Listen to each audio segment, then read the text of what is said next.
আমেরিকার হাজারো নিষেধাজ্ঞা আর চোখ রাঙানিকে বুড়ো আঙ্গুল দেখিয়ে ভ্লাদিমির পুতিন দিল্লিতে। কিন্তু কেন এই সফর আমেরিকার রাতের ঘুম কেড়ে নিয়েছে?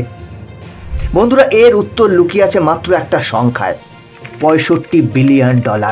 হ্যাঁ, যুদ্ধকালীন সময়েও ভারত ও রাশিয়ার বাণিজ্য সমস্ত রেকর্ড ভেঙে দিয়েছে। কিন্তু মোদি পুতিন মিটিংয়ে আসলে কি হলো? কি পেল ভারত? কতটা লাভবান হলো ভারত? নরওয়ের সাথে আর্কটিক সাগরের তেল নিয়ে রাশিয়ার যে ঝামেলা, ভারত সেখানে কেন নাক গলাচ্ছে? পাকিস্তান আর চীনের নতুন জোটকে কি ভারত একাই চেকমেট দিল? আমেরিকা কি সত্যিই ব্যাকফুটে? বন্ধুরা, আজকের ভিডিওতে আমরা জানবো সেই ইনসাইড স্টোরি যা আন্তর্জাতিক মিডিয়া আপনার থেকে লুকিয়ে রেখেছে।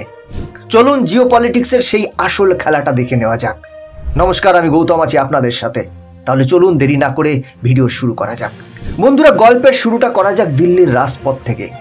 যখন পুতিনের কনভয় দিল্লির হায়দ্রাবাদ হাউসের দিকে এগোচ্ছিল, তখন সারা বিশ্বের মিডিয়ার ক্যামেরা সেই দিকে ফোকাস করা ছিল। কিন্তু ক্যামেরার লেন্সের বাইরে আসল খেলাটা চলছিল অন্য জায়গায়। আমেরিকার CIA থেকে শুরু করে ব্রিটেনের MI6 সবাই কান পেতেছিল মোদি আর পুতিন বন্ধ ঘরের মধ্যে কি কথা বলছেন। কেন জানেন? কারণ 2025 সালের এই সময়টা ভারতের জন্য খুব চ্যালেঞ্জিং। আপনারা দেখেছেন কিভাবে আমাদের প্রতিবেশী দেশগুলোতে সরকার বদলে যাচ্ছে। সার্ক এখন প্রায় মৃত, তার বদলে পাকিস্তান, চীন আর বাংলাদেশ মিলে একটা অঘোষিত নতুন জোট তৈরি করার চেষ্টা করছে। এদের মূল লক্ষ্য ভারতকে চারপাশ থেকে ঘিরে ফেলা। ঠিক এই যখন পরিস্থিতি, তখন পুতিনের এই ভারত সফর আসলে সেই শত্রুদের মুখে সরাসরি একটা হাতুড়ির বাড়ি। মোদিজি পুতিনকে যে উষ্ণ অভ্যর্থনা দিয়েছেন, সেটা শুধু প্রোটোকল ছিল না, সেটা ছিল একটা স্পষ্ট বার্তা যে ভারত তার পুরনো বন্ধুকে কখনো ভোলে না, যতই আমেরিকার চাপ আসুক না কেন। সবচেয়ে আশ্চর্যের বিষয় হলো, এই সফরে পুতিনকে ভারত যে সম্মান দেখিয়েছে তা ইতিহাসের পাতায় লেখা থাকবে। আপনারা শুনে অবাক হবেন, পুতিনকে ভারতের সর্বোচ্চ স্তরের সম্মান জানানো হয়েছে। যদিও অতীতে মোদিজিকে রাশিয়া তাদের সর্বোচ্চ সম্মান অর্ডার অফ সেন্ট অ্যান্ড্রু দিয়েছিলেন। এবার ভারতও বুঝিয়ে দিল যে বন্ধুত্বের পাল্লাটা দুই তরফেই ভারী। কিন্তু এসব তো গেল আবেগের কথা, আসল কাজের কথায় আসি। মিটিং টেবিলে কি হলো? আমেরিকা কেন ব্যাকফুটে? দেখুন, আমেরিকা এতদিন ভেবেছিল তাদের নিষেধাজ্ঞার চাপে রাশিয়া ভেঙে পড়বে আর ভারত ভয়ে রাশিয়ার সঙ্গ ছাড়বে।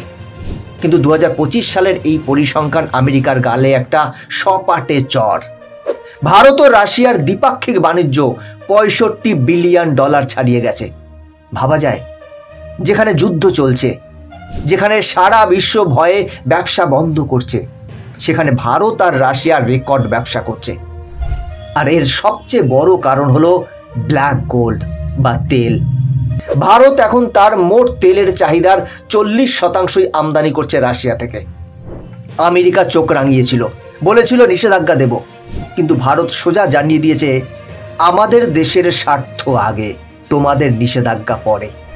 এই মিটিংয়ে ঠিক করা হয়েছে যে আগামী দিনে এই তেল আমদানির জন্য ডলার ব্যবহার করা হবে না, অর্থাৎ রুপি আর রুবেল বা অন্য কোনো মেকানিজমে ব্যবসা হবে। আমেরিকার ডলারের দাদাগিরি কমানোর জন্য এর চেয়ে বড় ধাক্কা আর কিছু হতে পারে না। এখন আপনাদের মনে প্রশ্ন জাগতে পারে, পুতিন কি শুধু তেল বেচতেই ভারতে এসেছেন? না বন্ধুরা, এখানেই আপনারা বড় ভুল করছেন। এই মিটিংয়ের সবচেয়ে বড় এবং শকিং বিষয়টা হলো আর্কটিক রুট বা উত্তর মেরুর বরফের সাগরের নিচে লুকিয়ে থাকা সম্পদ। আপনারা হয়তো জানেন না, নরওয়ে এবং রাশিয়ার মধ্যে একটা বারেন্টস সি, এটা নিয়ে মারাত্মক ঝামেলা চলছে। এই এলাকার সমুদ্রের নিচে বিপুল পরিমাণ তেল আর গ্যাস আছে। 2025 সালে দেখা যাচ্ছে আর্কটিকের তেলের রিজার্ভ 25% বেড়ে গেছে। রাশিয়া জানে আমেরিকা আর ইউরোপ মিলে নরওয়েকে উস্কে দিচ্ছে রাশিয়ার বিরুদ্ধে। তাই পুতিন একটা মাস্টার স্ট্রোক খেললেন। তিনি ভারতকে অফার দিলেন এই আর্কটিক প্রজেক্টে পার্টনার হওয়ার জন্য। মিটিংয়ে চুক্তি হয়েছে যে রাশিয়ার এই বরফ ঢাকা সমুদ্র থেকে তেল ও গ্যাস উত্তোলনে ভারতের কোম্পানিগুলো কাজ করবে। বন্ধুরা, এর মানে বুঝলেন? আমেরিকা চেয়েছিল রাশিয়াকে একঘরে করতে, আর রাশিয়া উল্টে ভারতকে নিজের খনিজ ভাণ্ডারের চাবি দিয়ে দিল। এতে আমেরিকার কোম্পানিগুলো পুরো ব্যাকফুটে চলে গেছে, কারণ এই অঞ্চলের সম্পদে তাদের আর কোনো ভাগ রইল না। এবার আসি ডিফেন্স বা প্রতিরক্ষা চুক্তির কথায়। আমেরিকা বরাবরই চেয়েছিল ভারত যেন রাশিয়ার থেকে অস্ত্র না কেনে। তারা নিজেদের F-21 বা F-35 বিমান ভারতকে গছাতে চেয়েছিল। কিন্তু এই সফরে মোদি পুতিন এমন কিছু চুক্তি করেছে যা পেন্টাগনের মাথা ব্যথার কারণ হয়ে দাঁড়িয়েছে। খবর পাওয়া যাচ্ছে S-400 মিসাইল সিস্টেমের পর এবার S-500 বা তার চেয়েও আধুনিক এয়ার ডিফেন্স সিস্টেম নিয়ে কথা হয়েছে। এছাড়াও মেক ইন ইন্ডিয়া প্রজেক্টের আওতায় ভারতে বসেই রাশিয়ার অত্যাধুনিক রাইফেল এবং সুখোই বিমানের আপগ্রেডেশন করার চুক্তি হয়েছে। অর্থাৎ প্রযুক্তি রাশিয়ার, কিন্তু তৈরি হবে ভারতে। এতে ভারতের নিজস্ব ডিফেন্স ইন্ডাস্ট্রি বা প্রতিরক্ষা শিল্প অনেক শক্তিশালী হবে। আমেরিকা এখানেও হেরে গেল, কারণ তাদের দামি অস্ত্র ভারত কিনল না, বরং রাশিয়ার সাহায্য নিয়ে নিজেই অস্ত্র বানাতে শুরু করলো। কিন্তু বন্ধুরা, এই সফরের জিওপলিটিক্যাল মানেটা আরও গভীর। আপনারা লক্ষ্য করেছেন নিশ্চয়ই, গত কয়েক বছরে চীন এবং রাশিয়ার বন্ধুত্ব খুব গভীর হয়েছে। অনেকে বলছিল রাশিয়া এখন চীনের ছোট ভাই হয়ে গেছে।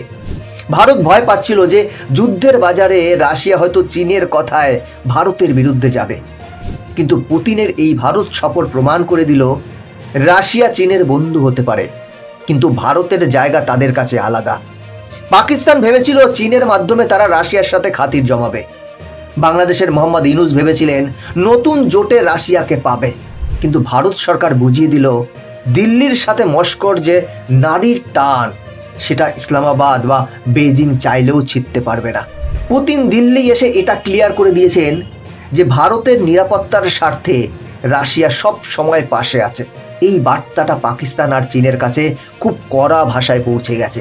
তাদের তৈরি করা ওই পাকিস্তান চীন বাংলাদেশ অক্ষ শক্তি বা অ্যাক্সিস শুরু হতেই আবার ধাক্কা খেল। আরও একটা ইন্টারেস্টিং বিষয় হলো চেন্নাই ভ্লাদিভস্টক মেরিটাইম করিডোর। এই মিটিংয়ে এই রুটটা চালু করার উপর জোর দেওয়া হয়েছে। আপনারা ভাবছেন এটা আবার কি? এটা হলো সমুদ্রের উপর দিয়ে একটা নতুন রাস্তা। এতদিন মালপত্র ঘুরপথে আসতো, কিন্তু এই রুট চালু হলে রাশিয়া থেকে তেল, কয়লা, গ্যাস সরাসরি চেন্নাই বন্দরে চলে আসবে এবং খুব কম সময়ে। এতে দক্ষিণ চীন সাগরে চীনের যে দাদাগিরি, সেটাকে বাইপাস করা যাবে।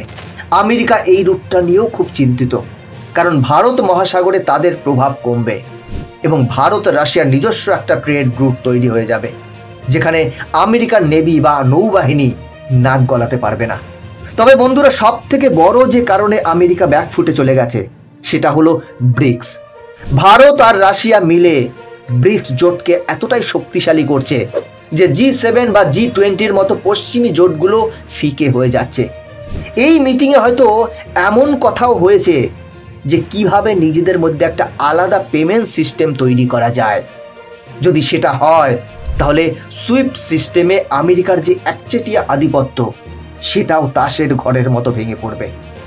পুতিন জানেন ভারতকে ছাড়া এই মাল্টিপোলার ওয়ার্ল্ড তৈরি করা সম্ভব নয়, আর ভারতও জানে আমেরিকার ওপর পুরোপুরি ভরসা করা যায় না, কারণ ইতিহাসের পাতায় আমেরিকা বহুবার পাকিস্তানের হয়ে কথা বলেছে। তাই পুরনো বন্ধুকেই বুকে টেনে নিল ভারত। নরওয়ের সাথে ঝামেলায় রাশিয়া ভারতকে পাশে পেল, আর ভারত পেল সস্তায় তেল আর এনার্জি সিকিউরিটি। মাঝখান থেকে আমেরিকার ডিভাইড অ্যান্ড রুল পলিসি মাঠে মারা গেল। ওয়াশিংটন এখন শুধু চেয়ে চেয়ে দেখছে, তারা কিছুই করতে পারছে না।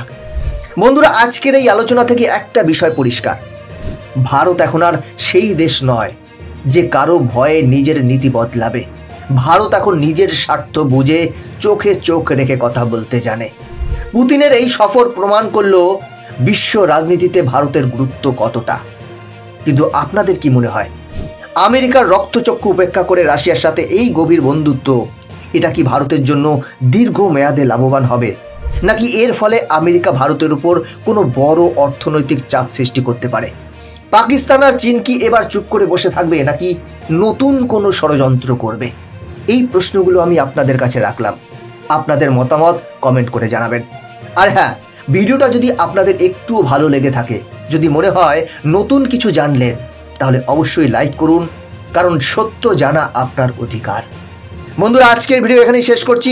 এরকম ইনফরমেটিভ ভিডিও দেখার জন্য চ্যানেলটিকে সাবস্ক্রাইব করে বেল আইকনটি প্রেস করে রাখুন। দেখা হচ্ছে পরবর্তী ভিডিওতে। জয় হিন্দ।